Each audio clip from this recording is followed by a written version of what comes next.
दोस्तों, भारत बिजली के क्षेत्र में एक ऐतिहासिक मुकाम की तरफ बढ़ रहा है।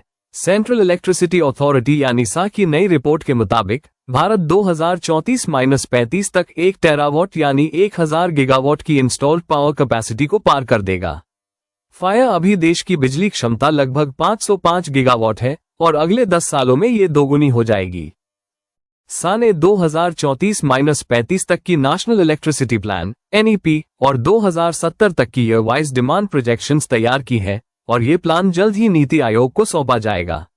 सा चेयरमैन घनश्याम प्रसाद ने 4 दिसंबर को कहा कि अब हर साल नया अपडेटेड प्लान आएगा, यानी अब 5 साल के पुराने स्टैटिक प्लान की बजाय एक रोलिंग पावर स्ट्रैटेजी होगी।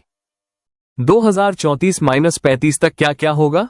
रिपोर्ट के मुताबिक भारत में बिजली की डिमांड हर साल 7-8% की रफ्तार से बढ़ रही है और इस मांग को पूरा करने के लिए भारत की क्षमता इस तरह से बढ़ेगी: 1200 gigawatt solar, 400-450 gigawatt wind, 116 gigawatt pumped hydro storage, 100 gigawatt nuclear और 97-100 गीगावाट कोल जो पहले से पाइपलाइन में है, यानी कुल मिलाकर 2100 गीगावाट से ज्यादा की रिन्यूएबल जोड़ कन्वेंशनल मिक्स तैयार होगी।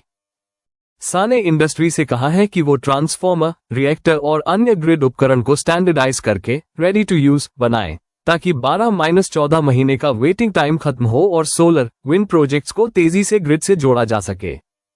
प्रशिक्षित टेक्नीशियन टेलीकॉम सेक्टर में जा रहे हैं, जिससे पावर सेक्टर को भारी नुकसान हो रहा है।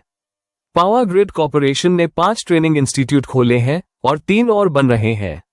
साथ ही सरकार पावर यूनिवर्सिटी खोलने पर विचार कर रही है, जो सिंगापुर की NTU जैसी होगी, जहां अकादमिक दुनिया और इंडस्ट्री को जोड़ा जाएगा। सा चेयरमैन ने साफ कहा, भारतीय उपकरणों की गुणवत्ता में कोई समझौता नहीं होगा। इंडियन प्रोडक्ट्स ग्लोबली ट्रस्टेड होने चाहिए, नो एक्सक्यूजेस। इसके अलावा सरकार ने एक राष्ट्रीय पोर्टल भी लॉन्च किया है जो हर पावर सेक्टर एक्सीडेंट को ट्रैक करेगा, फेटल और नॉन फेटल दोनों। लक्ष्य है जीरो एक्सीडेंट ऑपरेशंस। दोस्तों, भारत का ये ऊर्जा मिशन सिर्फ एक टारगेट नहीं, बल्कि आत्मनिर्भर और क्लाइमेट फ्रेंडली भविष्य की तरफ एक बड़ा कदम है। 2034-35 में जब भारत 1 टेरावाट की क्षमता को पार करेगा, वो दिन इतिहास में दर्ज होगा।